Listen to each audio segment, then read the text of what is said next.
Buterevu, ogamba otya mwana wa maama?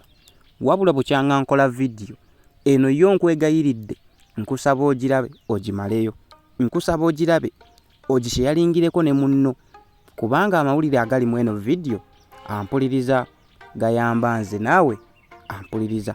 Tukatandise bwe tuti. Yes, good morning beautiful people. The day is today, Geneva Summit. Tuli ku countdown, 4 hours remaining. Nayenga program line up bweti bwegenda okubeera yonna sigenda gibawa nengenda bawa akiri gimusingira ddala okwetaaga kubanga wagenda kubaawo morning session ne afternoon session. So mukulembeze waffe yagenda kujja mu afternoon session.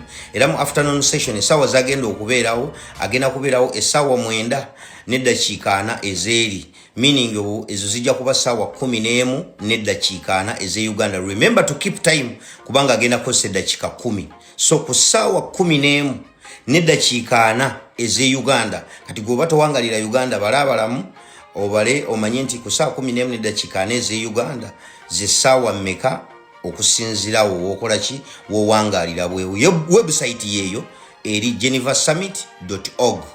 Manya abantu bafa bambalirezi okugezaako ku finding out ebintu bino, so we kujja okugezaako kwabakolera kano maybe kayinza obagasa. So sawa 11 n'eddakiika 4 eze Uganda omukulembeze waffe agenda kuba atandika okwogerako gye tuli.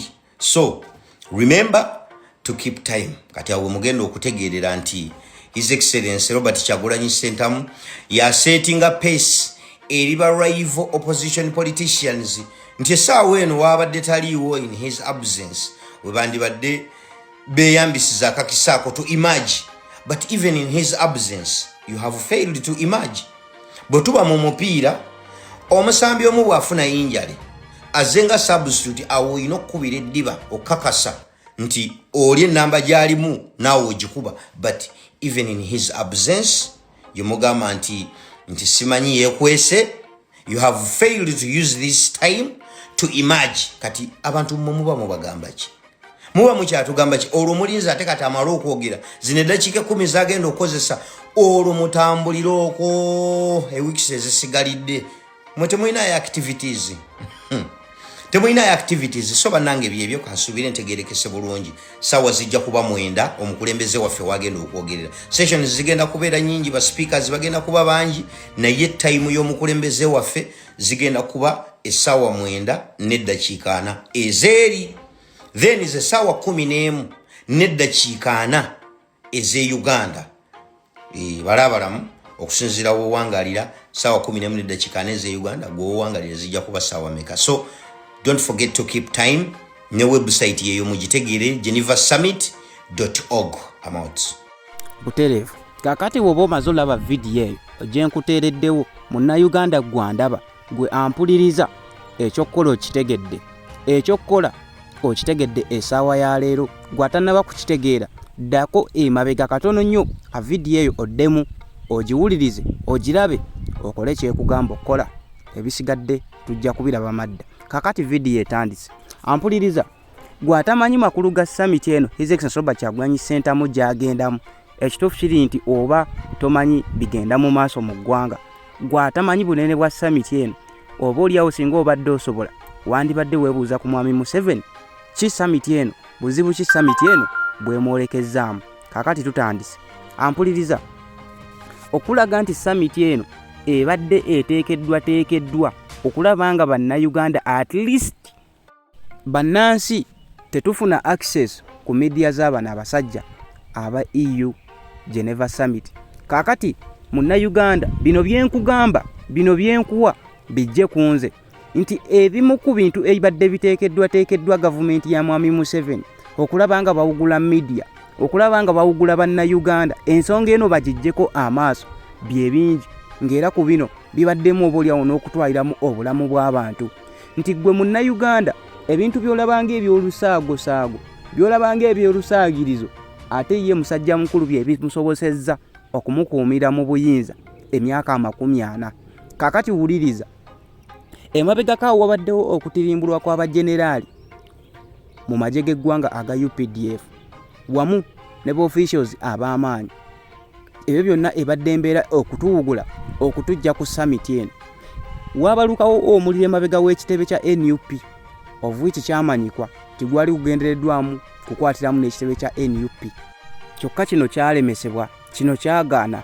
Kyova walaba nti abantu balinga bakomplaininga nti naye fire brigade etuli wano ku Nnyindo kyekigitwalidde essaawa n'essaawa okutuuka wano okuzikiza omuliro. Ampuliriza baali baagala kulaba nga missoni yaabwe etuukirira naye ne kigaana. Ampuliriza waliwo amawulire agabadde gatandise okutambula nti musajja mukulu Justice Simon Byabakama yabadde amaze okutowa order bookye Electoral Commission. Ebyo byonna byali bigendereddwamu okulaba nga Munnayuganda bakuwugula ove ku summit eno. Kaakati ebyo byonna bibadde bigenda mu maaso naye nga n'omuyigo gwa His Excellency Robert Kyagulanyi Ssentamu ampuliriza nga guli waggulu nnyo nti batuuse ne ku extent nti buli MP abadde close ku His Excellency Robert Kyagulanyi Ssentamu babadde nga bagenda mu maka ge yazimba eyo ageesudde n'ekibuga nga bagenda ne bagawamba ne bakebera mu nnyumba mwonna naye nga banoonya ekintu kimu His Excellency Robert Kyagulanyi Ssentamu oba oliawo bamulemese ye nga ye kennyini okulabika nga aparticipatinga mu eno summit. Kaakati Munnayuganda ampuliriza bino byonna we biganye bw'obalabye nga biganye onkya y'olunaku olwaleero musajja mukulu Musabba mwennyini avuddeyo n'ata akatambi ng'akulitisayizinga bannamawulire ba BBC wamu n'aba Al Jazeera. Takomye okwo musajja we General David Sejjusa avuddeyo ku mukutu gwe ogwa Twitter anaateekayo obubaka era buno nga nabo busasamaza abantu era bangi babubuukidde bangi ne babulekaawo. Kansooke nkuwe obubaka bwa General David Sejjusa bw'ataddeyo enkya lunaku olwaleero nga bakimanyi bulungi leero President ali live mu summit eno eri mu kibuga ekya Geneva. Kansooke nkuwe obubaka buli ate nate nkomewo tweyongere. Nagambye vidiyo egenda kuba mpanvu wabula egenda kuyamba nze naawe okugiwuliriza. Gisharinge giwe like tweyongereyo.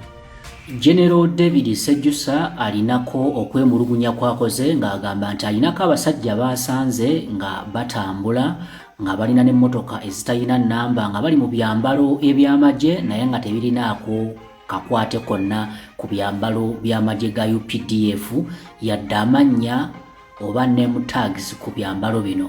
Agamba nti abasajja bano balina ne munnaabwe omulala gwabadde nabo nga ali mu ngoye ezaaleeya kyokka ng'abisse omutwe. Sejjusa agamba nti akakasa atya nti abantu bano kituufu b'amagye ga UPDF nga tebali mu uniform ntongole ezimanyiddwa nga tebalina mannya name tags kyokka ng'ate bakaalakaala n'ebyokulwanyisa. Ekisinze okukwata attensioni y'abantu abasomye ekiwandiiko kino ye layini esembye wansi ku kiwandiiko General Sejjusa mwagambidde nti watya omwami eyayimirira ku magulu ga abiri n'agamba nti muyeekera wabula nti muyeekera ali legitimate nga yono gwalabye abadde ayambadde leeya nga yeebisse omutwe. Bangi batandise okubagana empawa nga abasinga bagamba nti kirabika General Sejjusa ayogera ku Robert Kyagulanyi Ssentamu omukulembeze w'ekibiina kya National Unity Platform atamanyiddwa waali awatuufu. Waliyo omu ku bakomenti nze nga basaagirira nga bagamba nti Robert Kyagulanyi Ssentamu yali asaaga tasobola kuyeekera. General Sejjusa kwe kuvaayo n'agamba nti watya nga abalowooza nti Kyagulanyi ekyokuyeekera yali asaaga busaazi nga be bakya. Abuuzizza nti ani ayitibwa omuyeekera nga ye mu ndowooza yagamba nti kasita omuntu abeera nga gavumenti tesobola kumanya wawaali ako ke kabonero akategeeza nti omuntu oyo gavumenti ebe mulemereddwa era abeera muyeekera. Wabula n'agamba nti emboozi tagenda kugyongera mu maaso kaddeyo alunde ensolo ze. Kaakati Munnayuganda ampuliriza bw'abanga Jeno omulamba gwe munnansi ampuliriza ekitiibwa ky'obwa Genero kitiibwa ky'amaanyi nnyo eri oyo omuntu aba akiweereddwa mu ggwanga lwakuba nti kati ffe bajjenero be twasigaza bonna bajjeno tebakyalimu nsa. Kakati oŋŋamba otya nti Genero omulamba asobola okusanga abayeekera? Ani asinga gavumenti drone za kuno ezitaliiko na number plate? Ani asinga gavumenti uniform ezitategeerekeka ezijja ne ziwamba abantu nga teri agambako? Kakati bw'abanga Jeno omulamba asobola okuvaayo n'ayogera ebigambo nga bino mukadde nga kano gwe munnansi otegeera ki? Eno gye bayita typical diversion. Nakugamba nti bano abasajja basasulirwa, babasasula okwogera ebintu nga bino. Kye kibateesaawo Twitter handles, kye kibateesaawo pages eza Facebook ezaki, kubanga basobola oyisizaako obubaka nga buno mu kaseera nga kano akaakatyabaga gavumenti ya Mwami Museveni keeyolekedde. Kaakati ate yeewulira mukama we ebigambo by'ayogera, atandise okuliticizinga emikutu gy'amawulire UBC wamu ne Al Jazeera. You had in the BBC and this other Arab channel called Al Jazeera, which is also a problem apparently. Now, these confused fellows of ours, the foreigners, who are shallow, they are not serious. They were analyzing. This high turn-up in Uganda, and this high turn-up is like to favor Bobby Wine. If all the youth voted for Bobby Wine, then how did Museveni get all these votes? Shallow. Not serious, but also indisciplined. Why do you go into people's affairs? Africans, we don't have that culture. To go into somebody's house and start, this chair should be here. I can't do it. Even if the chair is bad, the place, I will pretend not to see it and go. They have like a barbarian culture of Buyaiism actually. Don't talk about things you don't know. The majority of the youth support the NRM, and the number is going to increase. Bwe nabadde ntandika video nakugambye nti nkwegayiridde kano kawo obudde ogenda kukannyonnyoka mpola paka nga tuggusizza ekinyusi kino. Kakati wuliriza, ampuliriza, summit eno egenda kukuyambirawa weewano. Ogenda kufuna ki mu summit eno? Kye kino, President guno mulundi gwakubiri ng'agenda mu summit eno, wabula omulundi ogwasooka gwe mulundi ogwa 2021 we yeesimbirawo mu kalulu ka 2021 nga presidential candidate mu ggwanga erya Uganda. Era ebikolwa ebimutuusiddwako ku luno bye bimu ku byo ebyamutuusibwako mu kalulu kali akagwa 2021-2026.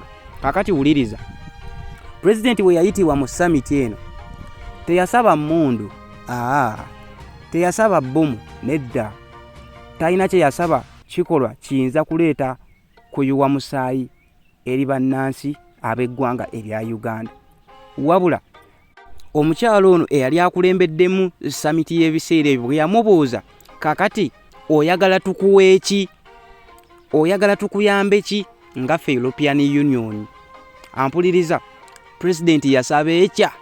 Teyagamba nti njagala ntebe yange, teyagamba nti tugende tukube Museveni, nedda.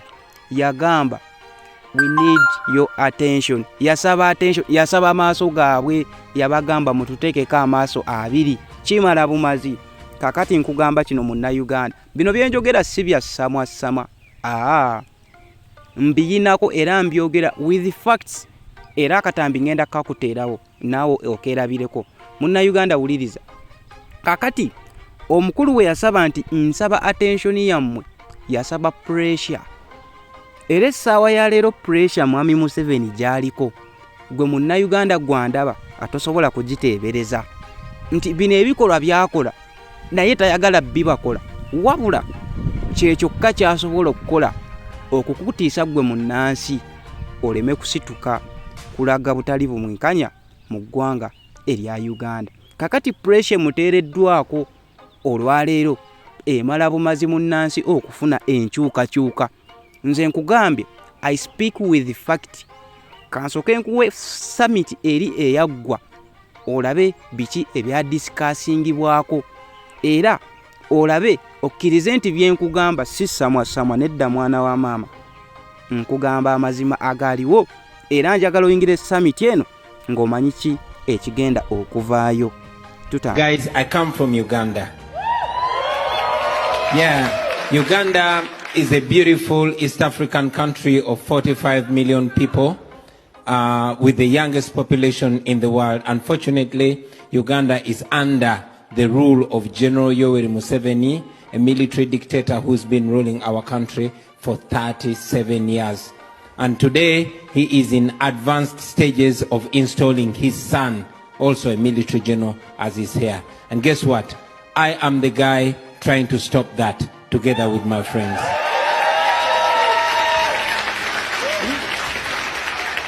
How can those of us in this room support the fight for freedom and democracy in Uganda? Thank you. First of all, give us your attention. When we have the attention of the world, then the world knows what's happening in Uganda. Many times the people in Uganda feel like they're suffering in the dark. Give us your attention, but that's not all.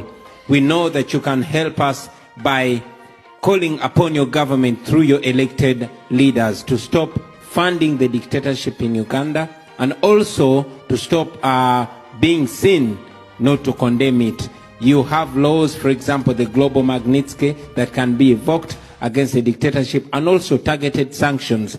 Those are the things that are effective to the dictatorship. Otherwise, we cannot keep fighting against the euros, fighting against all the donor money that comes from the EU and the developed world. Bobby, you started as an artist and then have made the transition to being a politician. Why did you decide to take that step? I did not decide to take that step. That step decided to take me. I'm an artist. I prefer being an artist. But because there came a time when the intellectuals were either so scared or compromised, and there was this attention that comes with music, the attention that we get from the young population that we had. So I decided to rise to the occasion and represent what I believe in. That is freedom, that is democracy, that is human rights, that's equality. And you are now going to hear exactly how Bobby Wine presents that right now. So it's my time? All yours. these guys are for me? Yes, yes. All right, yes. Now that I got you, ladies and gentlemen, I did not come here alone. Like I said, you can't do politics alone, and you cannot do music alone. I came together with my brother, my music partner. Assalamu alaikum warahmatullahi wabarakatuh. Eri baganda bafemwe n'abasiramu n'abo abagala obusiramu njagala okutwala omukisa guno mwenna abali mu Uganda n'abali ebweru wa Uganda okubagaliza omwezi guno mutukuvu ogwa Ramadan omulungi ogujjudde ebyengera. Tuyigirizibwa nti mu guno omwezi esaala zaffe ziwulirizibwa era ziddibwamu. Nsaba Allah akkirize okuyaayana kwammwe, okwegayirira kwammwe, okwewaayo kwammwe n'okusiba kwammwe kwonna abamwemwezi empeera emitima gyammwe gye singa okuyaayanira. Omwezi guno bingi nnyo ebitusoomooza, bingi nnyo ebikyankalanyanga eggwanga, naye akwate ku mitima gyaffe n'egy'abo bannaffe be tuwangala nabo. Buli omu asobole okuyisa munne mu ngeri eyo yennyini gy'ayagala okuyisibwa. Olunaku lwaleero lwennyini nange kennyini ngenda kwogerako nammwe n'eri ensi yonna ku mukolo gwa Human Rights Summit e Geneva nga nsinzira wano wennyini wendi era nja kutuusaayo ensonga zaffe. Naye mbaagaliza omwezi ogwa Ramadani omutukuvu, omulungi, ogujjudde ebyengera, Mukama abawe ekyo emyoyo gyammwe ekisinga okwagala. Assalamu alaikum warahmatullahi wabarakatuh. Wa alaikum salam wa rahmatullahi wa barakatuh. Eyo nno oba oliawo ye current update so far gye tulina okuva ewa President Robert Kyagulanyi Ssentamu Mitembo. So far olunaku olwaleero avuddeyo n'aweereza baganda baffe abayisiraamu abwatyo n'abaweereza obubaka obubaagaliza ekisiibo ekirungi Ramadan Karim ennungi. Kaakati waliwo omu ku bajeneraali abali mu gavumenti ya Mwami Museveni nze oba oliawo gwenzikiririzaamu okusinziira ku bigambo bye byazaakola, okusinziira ku bwino agwenzizze munoonyerezaako oba agwemumanyiko omutonotono, era ng'omu ku bajeneraali bano ye musajja mukulu Jeno Kayinde Otafire. Ampuliriza, omusajja ono yavaayo n'akola speech eyankwatako ennyo era nga yagirireetinga ku bugero obw'enjawulo. Naye nga mu byonna amakulu ga speech eno yali nti Munnayuganda olina okusituka oyogere. You have to express your freedom of speech. You have a right to speak. Munansi yimuka oyogere ekyo ekikunyigiriza. Munnayuganda, olwaleero olina platform ya Geneva Summit, situka oyogere. Yensonga lwaki nkomerezaawo ka speech kano okawulirize. Bw'otaayogere munnansi, leero kiri wa neighbor, enkya kiriwo mu nnyumba yo, wabula by the time wekinaatuukira mu nnyumba yo wagenda bba tewakyali asobola kwogera. Olw'ensonga naawe wekyali ewa neighbor wasirika, oba oli awo singa wayogera ne neighbor oba oli awo yandifunye obwenkanya. Munnayuganda situka. Kansoka nkuwe speech ya General Kainde otafiire. Nkomewo tweyongereyo. I've made myself loud and clear that certain things that are happening are unacceptable because I was here during Amin's time. You know, I'll recount the dictum of this preacher in Germany during the Second World War. I forget his name. Anyway, God save his soul if at all he has any. He said, when they came for the socialists, I kept silent because I was not a socialist. Then they came for the gays. I kept quiet because I was not gay. Then they came for the trade unionists. I kept silent because I was not a trade unionist. Then they came for the Jews. I kept silent because I was not a Jew. When they came for me, there was nobody left to speak on my behalf. Ladies and gentlemen, don't commit the sin of silence.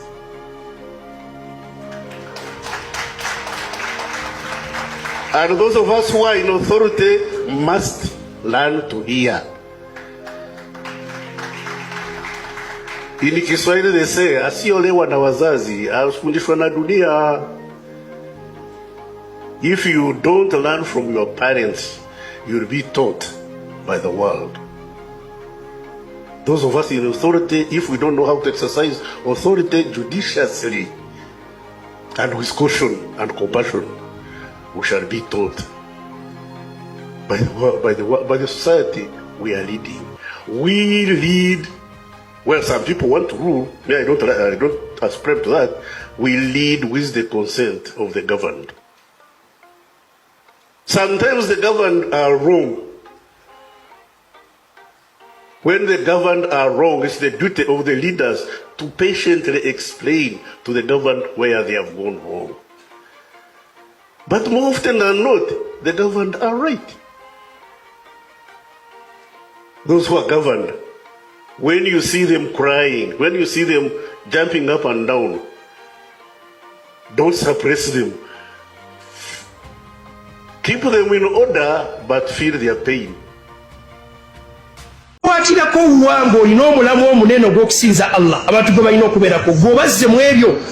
Sheikh yagamba bwe bati babeera mu mbeera efaanako bwetyo ng'obwana bw'embwa kabeera awo ebikako olumba byaki ofaaki n'abo ab'ebyobufuzi musimaate be balonda balangiridde birala bwolete ofaaki nabyo ebyo bwe babanga bano abantu bakulesa emizikiti gyongera okuzimbwa abantu basinze Allah buluusi zigenda mu maaso ofaaki nabo beera ng'omulama gwe gw'osinga okukatiza gye bali kutuleka tusinzaani Allah subhanahu wa ta'ala. Naye okutandika okulumba eno n'eno oyo omuntu bw'ati afaanako bw'atyo abeera min du'at al-fitna. Ayina okwewazibwa abantu ng'abamanyi baffe bwe beewaza abantu Saidi Qutb ani omulala abo ba al-Mawdudi Jamaluddin al-Afghani embeera yamanyi ne bavaayo naffe wano e Uganda njagala obategeeza mu mwabo ba du'atul fitan ye musajja oyo gwe mumanyi kiti. Assalamu alaikum warahmatullahi wabarakatuh. Munansonyi wa Ramadhani njitandise wenti. Mbasaba munkole omulimu gumu kama shange video yange netuke ku mukulu ono. Simanyi manyage. Naye munyambe mugishalinge mutukeko. Ngawe mwaji tusakuchaliwa muoli n'agifuna. Nono nsaba agifune. Omukulu navudde n'agamba nti omulimu gwa Sheikh Kiti gwakola okuvaayo n'avumirira obulyaza amaanyi n'obutali bwenkanya obukolebwa ku bannayuganda nga butukolebwako abo abatufuga mukikolwa kikyamu nnyo mbu era mu binnyo tetuteekeddwa na kumuwulirizanga era n'afunika nga mwise Sheikhul Fitani. Inna lillahi wa inna ilaihi raji'un. Sheikh Museveni yabawa ssente mmeka ezibasiriwaza at that extent okutuuka obbeerabiza amateeka ga Allah n'omubaka we. Allah subhanahu wa ta'ala atugamba inna allaha ya'murukum bil adli wal ihsan, mazima Allah wammwe abalagira bwenkanya nakweyisa bulungi. Sheikh avuddeyo ayogera ku butali bwenkanya obukolebwa abafuzi nga babukola kuffe be bafuga. Gwe n'ogamba okyakola kikyamu, tokimanyi nti ekyo kyakola mulimu gwe, ate era nga nawe gwe omulimu gw'oteekeddwa okukola bw'obanga oli sheekhe nga bwe weeyita, ogwo mulimu gwo. Ani yakuwa omulimu ogwo gukola? Ye Allah subhanahu wa ta'ala.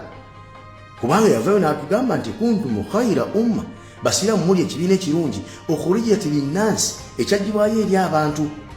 Ta'muruna bil ma'rufi, ng'omulimu omukulu muteekeddwa okukola kulagira abantu kukola birungi, kulagira abantu kweyisa bulungi. Owulidde order? Watanhawna 'anil munkar, n'okubaziriza okukola ebikyamu. Oba okitegeera? Allah n'addamu okwongera otukakasa nti eyo order tuteekeddwa kikola, twagala tetwagala, si ya kyeyagalire, nawe kyoteekeddwa okukola. Bwe kikulemye ate obunafu bwo otandise buvumiriro nakikola nga gwe kyakulema. Allah yagamba lata'murunna bil ma'rufi, mujja kulagirira ddala abantu okukola obulungi, mwagala temwagala mujja kukikola. Wala tanhawunna 'anil munkar, era mujja kuziyiriza ddala abantu okubeera nga bakola ebikyamu. Sebo oba tonnatandika kukola mulimu gwa kiti gwakola, ojeemera yakutonda. Kyannaku okuba nti ate kiti ali mu kukola omulimu gwe gwateekeddwa okukola, Allah gwalagira mu Qur'ani nga nawe gwoteekeddwa okukola, ate okuvayo gwe n'omuvumirira buvumirizi nti kyakola kikyamu. Weerabidde hadithi y'omubaka Muhammad sallallahu alaihi wasallam etugamba nti man ra'a minkum al-munkara, oyo yenna alaba ebikyamu mu mmwe nga bikolebwa, falyughayyirhu biyadihi, bw'aba asobola okwesa omukono gwe obistoppi ng'akikole.